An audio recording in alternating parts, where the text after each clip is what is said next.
All right, fellow babies, we're back with a new edition of Pach-Attack. This week from Twitter, we have a question from @Zavuli. Mr. Pachter, do you think Sony made a compromise on content to be able to cut the PS4 price? Okay, I hope you mean price lower than Microsoft. And by content, I hope you mean features, because so far they haven't compromised on content. PS4 is cheaper than the Xbox One because it doesn't have Kinect built in. The boxes are quite similar. The one feature that we're seeing in the PS4 that you're not getting in the Xbox One is this GDDR5 RAM, which I don't know what all those letters mean. A dynamic something, I don't know. But apparently the DDR3 that Microsoft is using is a lot cheaper than the GDDR5 that Sony's using, and a lot cheaper, like 25 bucks or something, not a trivial amount. Sony built that in, I think, to really make the console, robust and easy to use for developers, because apparently allocating your RAM among the different cores is a pain. I'm not sure. I wouldn't know code if it hit me in the face, so I'm the wrong guy to talk about this. But apparently more RAM is good, and Sony has more RAM. Other than that, and other than Kinect, the boxes are pretty much identical. So, I don't think that Sony compromised at all. Just they made a conscious decision not to pack Move into the box. Microsoft made a conscious decision to pack Kinect into the box, and Kinect is expensive. That camera is amazing. And probably pretty expensive to put in the box, and Microsoft has grand plans they haven't bothered to share with you yet about all the things you can do with your Xbox One once you get it.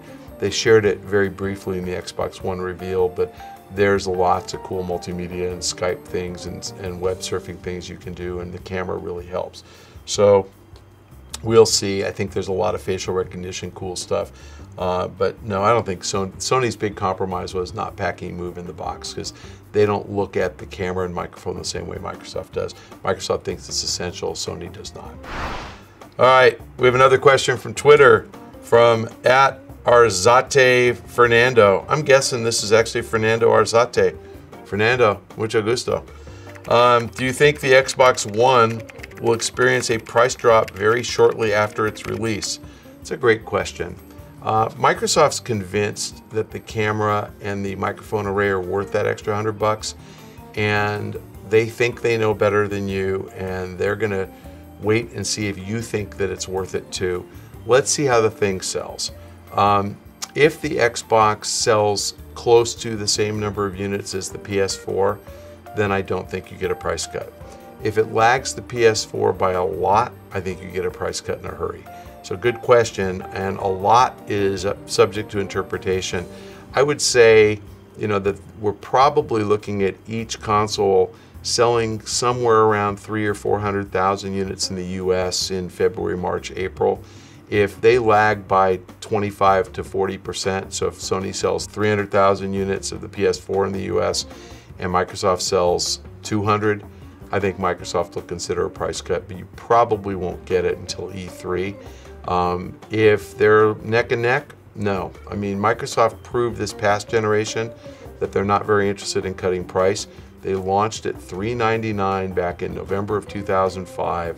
They cut price to $299, I believe, in 2008 with the redesigned Xbox, and we haven't seen a price cut since. So, they've upgraded the box. We've gotten bigger and bigger hard drives, but they have not lowered the price since. They don't seem to like price cuts, so my bias is they'll only do it if they're forced to, and they'll be forced to if Sony is kicking their butt.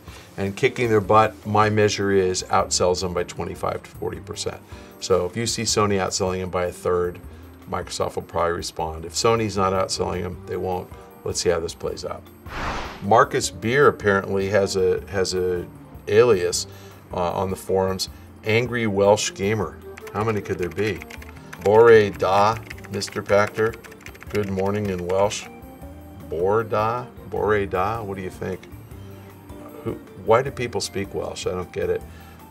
If a game gets a remake from a different developer from the one that designed the original, does the original developer get any profit from sales of the remake? Okay, that's a really complicated question.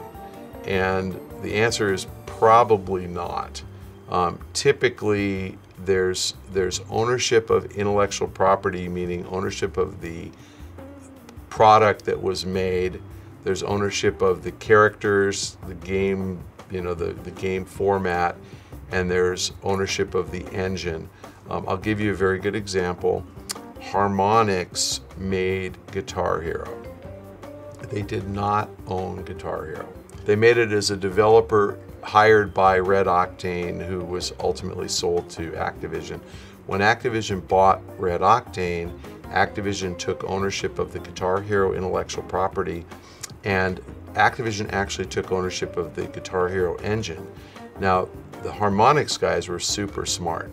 They actually retained the rights to use the engine, and so they could take that engine and built Rock Band essentially based on their own engine, and Activision couldn't stop them. But when the next versions of Guitar Hero were made by internal developers at Activision, they paid nothing to Harmonix.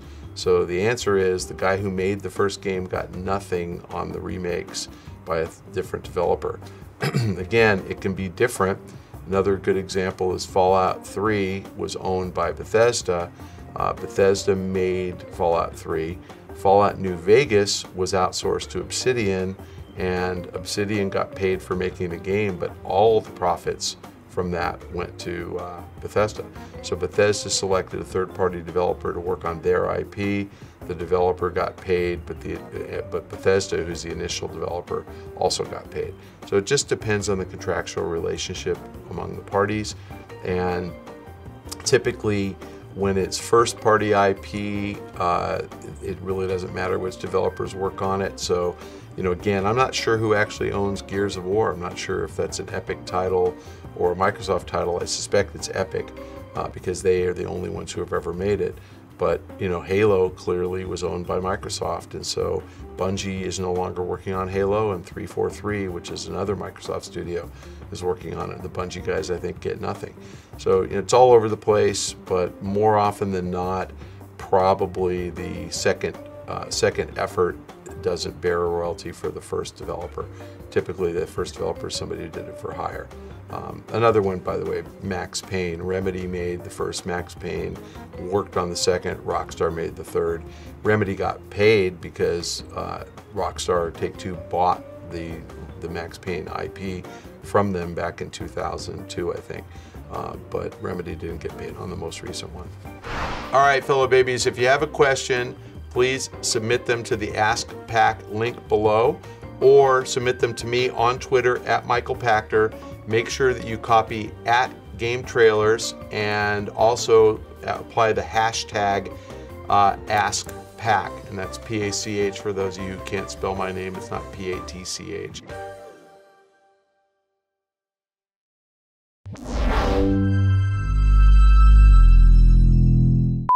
Let me do something real quick. So Just tape, a little tape. Nice. I tried to make, if you tape it, my tie won't move, which is okay with me too. Let's see, let's tape it to the...